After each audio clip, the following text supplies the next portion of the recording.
तीन प्रकार का यज्ञ हो रहा है। तो सबसे पहले क्या है? ज्ञान यज्ञ। हम सुन रहे हैं, ज्ञान की धारा में गोता लगा रहे हैं, सुन रहे हैं, ज्ञान यज्ञ। दूसरा है नाम यज्ञ, नाम गा रहे हैं, बाबा का नाम आपने कितने प्रेम से गाया, नाचते गाते। दादा को धन्यवाद। ऐसे ही आप निरंतर गाते रहे, बाबा की सेवा आपके ग्रुप के द्वारा होती रहे। तो नाम यज्ञ भी। और तीसरा है भोजन नहीं, यह यज्ञ है, उदर भरणनो है, जाने जे यज्ञ कर्मो। मज़े की बात देखो, ज्ञान यज्ञ में लोग आए ना आए, नाम यज्ञ में लोग आए ना आए, बस अब पंगत हो जाए, एक बार आरती हो जाए, फिर देखना यहाँ भीड़ आप। चलो, हरी कृपा से वर्धा का ये साईं मंदिर हर दिन अन्नदान कर रहा है, 7 दिन अन्नदान है, जोरदार ताली बजाइए। तो नाम यज्ञ हो रहा है, ज्ञान यज्ञ हो रहा है, और साथ साथ भोजन नहीं, यह यज्ञ है, अन्नदान भी यज्ञ हो ही रहा है। तो इस यज्ञ के द्वारा आप सब सम्मिलित हो रहे हैं, आनंद ले रहे हैं। एक और यज्ञ करें। अच्छा, यज्ञ का अर्थ आपके अनुसार क्या है? चलो बताइए, यज्ञ की जो डेफिनेशन है आपके अनुसार यज्ञ यानी क्या?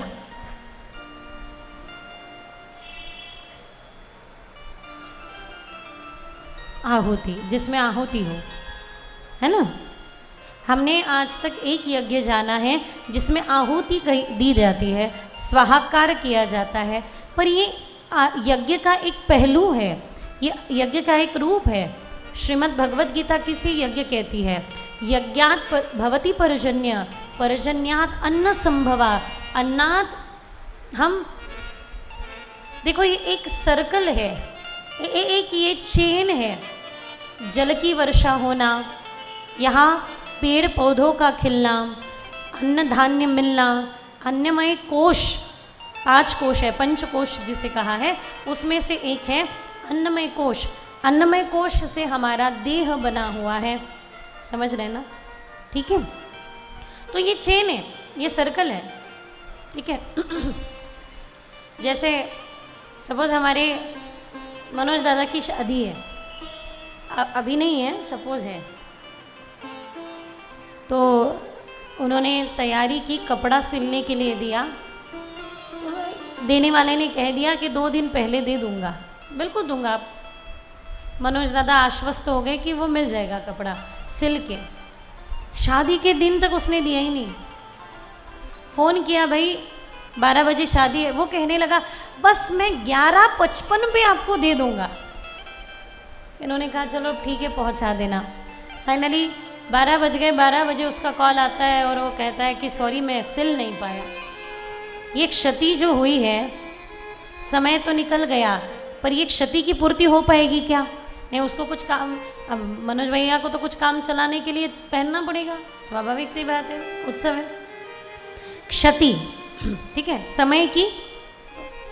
चलो, आपको बड़ी प्रिय है, अभी क्रिकेट की मैच चल रही है, और भगवान न करे ऐसा कभी नहीं होता, पर सपोज विराट कोहली 0 पे ही आउट हो गए, ऐसा हो नहीं, पर आपका प्रिय कोई प्लेयर, चलो अन्य कोई प्लेयर 0 पर ही आउट हो गए और उन्होंने 10 वैलिड रीज़न दिए। पिच ठीक नहीं थी, अंपायर का निर्णय गलत था, बायको बरोबर भांडण झालं होतं, 10 उसने वैलिड रीज़न देने के बाद भी जो समय निकल गया, वो क्षति जो हुई है, वो क्षतिपूर्ति हो पाएगी क्या? हो पाएगी क्या? नहीं, समय निकल जा रहा है, क्षतिपूर्ति हो नहीं पा रही। क्षति की जो पूर्ति है, उस क्षति की पूर्ति को करना ही यज्ञ है, कहा है। ठीक है ना? समझ रहे हैं इस बात को? पूरी प्रकृति यज्ञ कर रही है। समय पे जल की वर्षा होना और जो क्षति हो रही है उसको मिटाना, क्षतिपूर्ति करना, ये प्रकृति के द्वारा किया जाने वाला यज्ञ है।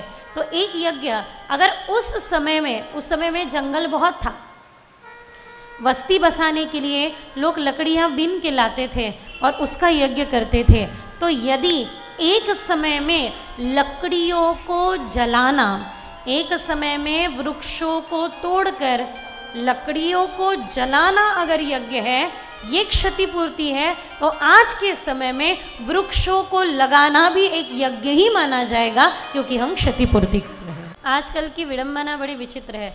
मैं बार बार कहती हूँ कि आने वाले ज़्यादा समय नहीं, आने वाले केवल 10 साल में बताइए कि विवाह व्यवस्था की अवस्था क्या हुई होगी। बताओ, चलो आपने तो निभाया, आपने तो बड़े प्रेम से, सहन शक्ति से कुटुंब परिवार को बचा के रखा, आने वाले समय में क्या होगा सोचो।